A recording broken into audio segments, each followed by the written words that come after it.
Alright, so I'm back creating my composition here, and I've already created my 4 layers for this loop, and when I have them all together they sound like this.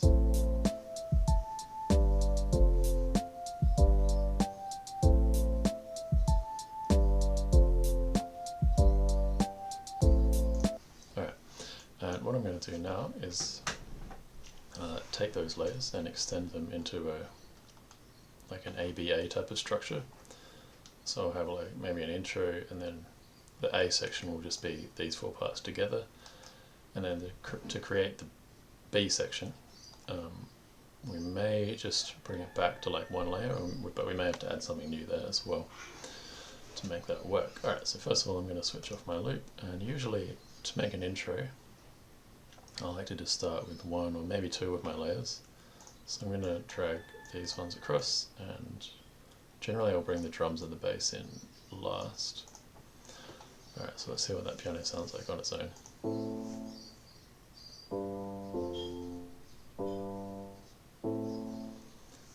Alright, so the piano doesn't really stand on its own all that well, so probably what I'm going to need to do, because I've got these big gaps in that part, what I'm going to do, I'm just going to double up the piano with maybe some strings.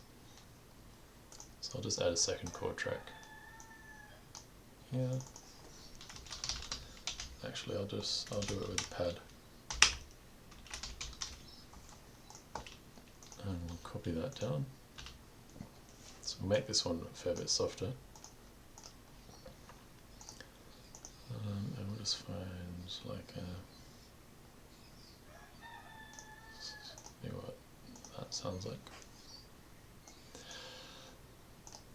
And I'll just, on this one, I'll just get rid of these gaps. So you can edit more than 1 note at a time by selecting them all.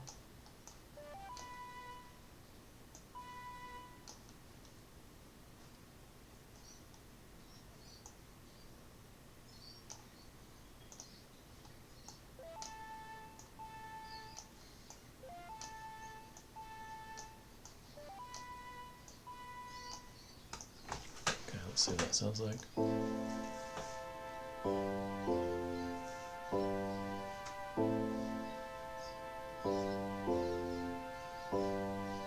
Alright, so the pad's still a bit too obtrusive, and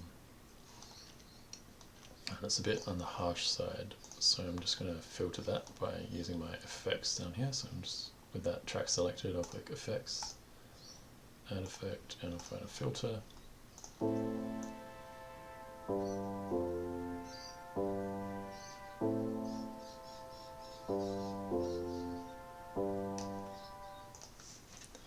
And that one more time.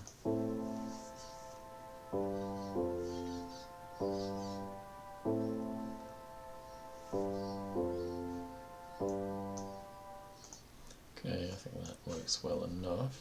I might like a few effects on that piano as well. So I'm not going to go into too much detail about how to do this.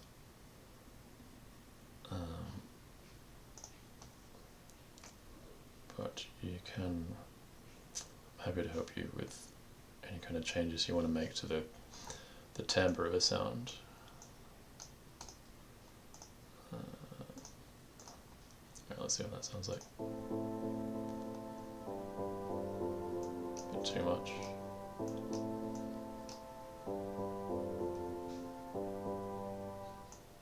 Still too much.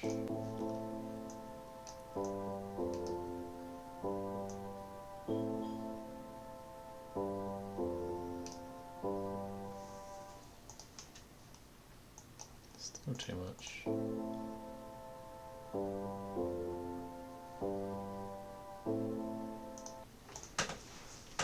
Oh, I probably should have mentioned, when you use this this echo or delay,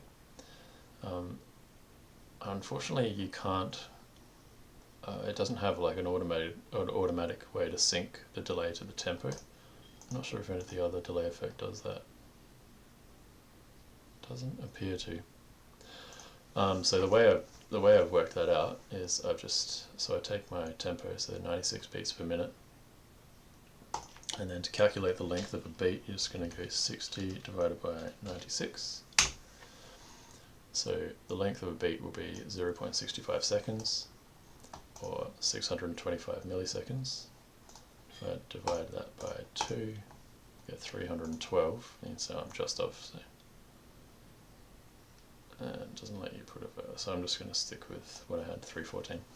So that's like a 2 millisecond difference. It won't be enough to be noticeable over a short delay like that.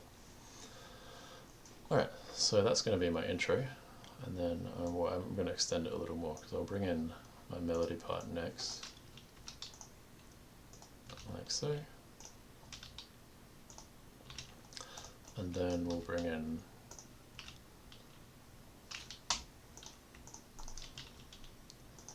the drums last. Why is it not letting me copy multiple tracks? That's odd. Alright, I'll have to copy these one at a time. Alright, and then the drums and the bass can come in here. Once I've got all my instruments happening, I'm just gonna, oops. Okay, so for some reason it doesn't want to copy this one, or that one. I'm going to repeat that twice. Alright, so that's going to be like my A section. And I also like to add some kind of sound effect that comes in just before the bass and the drums.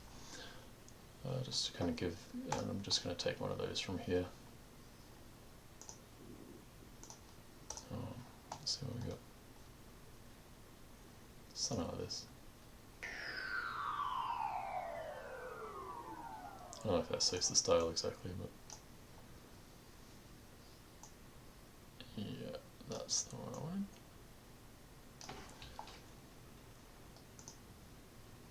So I've just taken that from a loop pack. I'm not sure if that'll work because it might not be synced to my tempo, but we'll find out in a moment.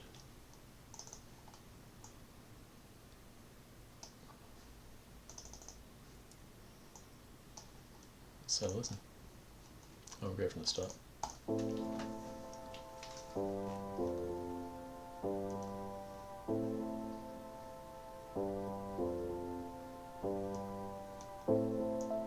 So melody comes in.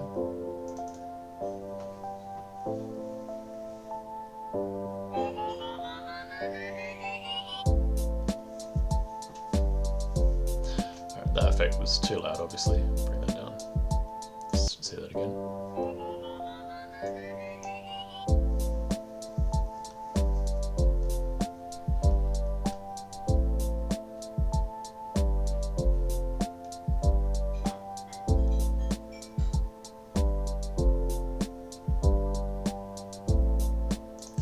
Something weird's happened there.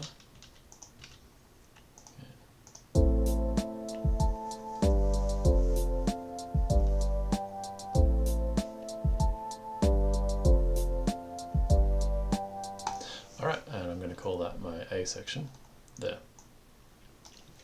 Now for a B section, normally what I want to do is bring the texture right back to sort of one or two layers. So what I'm going to do here is I'm going to copy my melody and I'm going to keep that pad there. I'm going to take the piano out for a little while. But what I might do actually, rather than keep the same melody, well, let's hear that. That's actually pretty nice.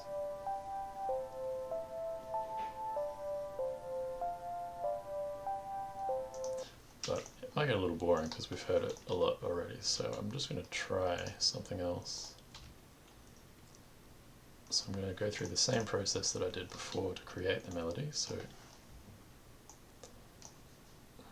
zoom out there. So we'll get rid of the bass notes.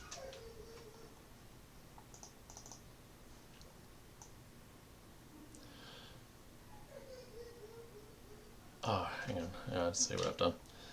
Just give me one sec. So let's just fix up the problem here. So I've copied that synth part onto the piano part, which is okay. That's better. I'll bring this up here. All right.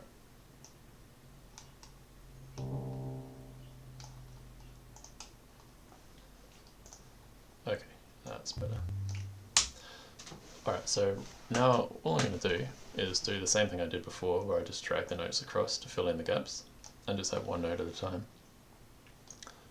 We'll take it up the octave as well, like we did before.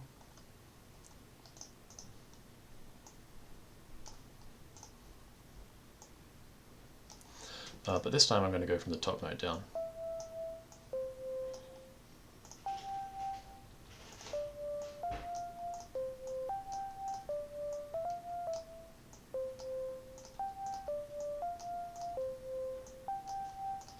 Alright, see what that sounds like.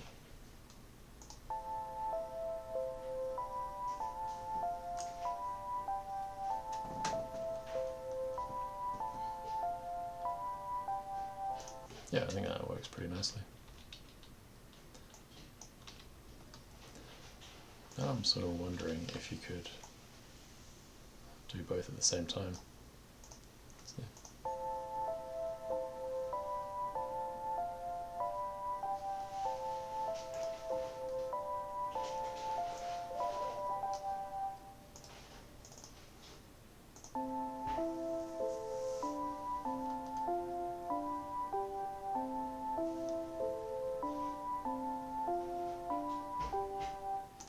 Yeah, I think so.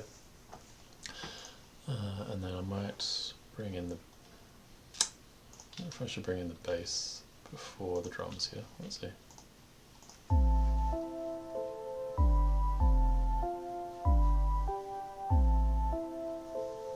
No, I think I want the impact of them coming in together.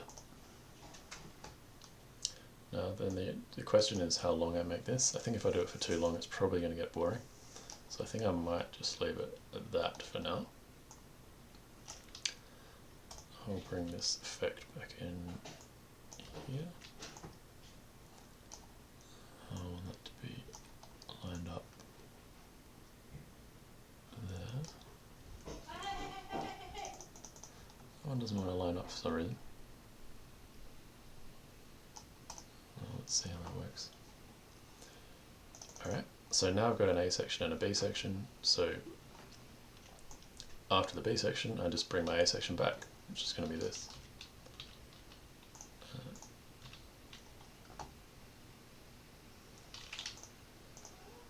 And again, it's not wanting to copy and paste for some reason, which is fine. I'll just do it manually.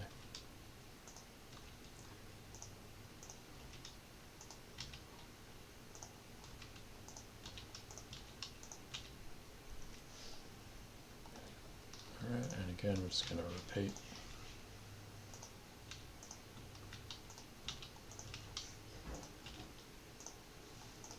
And this one we can just drag across.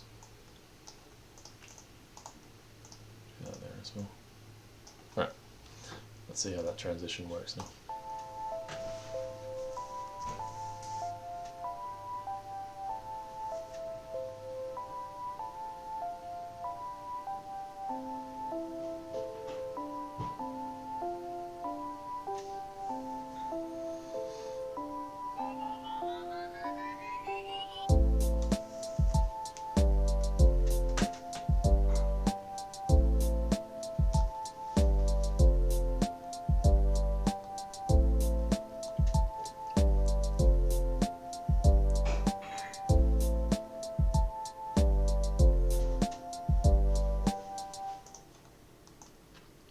Alright, cool. And as an outro, I'm just going to mirror what I did at the beginning, but I might go back to this melody that I had in the bridge.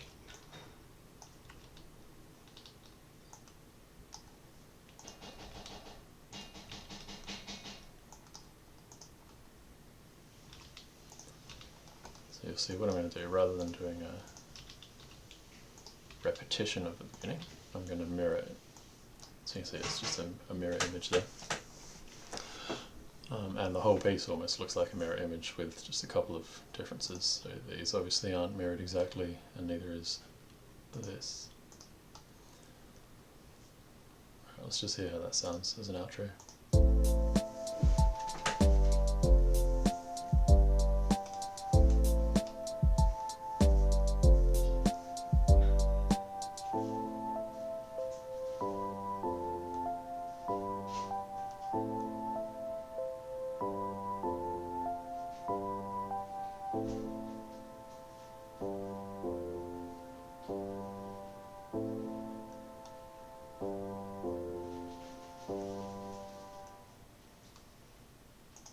Alright, now one thing you might have noticed is that we don't have a we don't finish on the 1 chord, so it sounds a bit incomplete. That's not really going to matter because in the next video we're going to do a fade out, so we won't actually get all the way to that end chord anyway. Alright, so that's our arrangement done. You can see it's sitting right on about 1:40 right now, which is pretty good. It would be pretty easy to extend this, so you could make this middle section longer.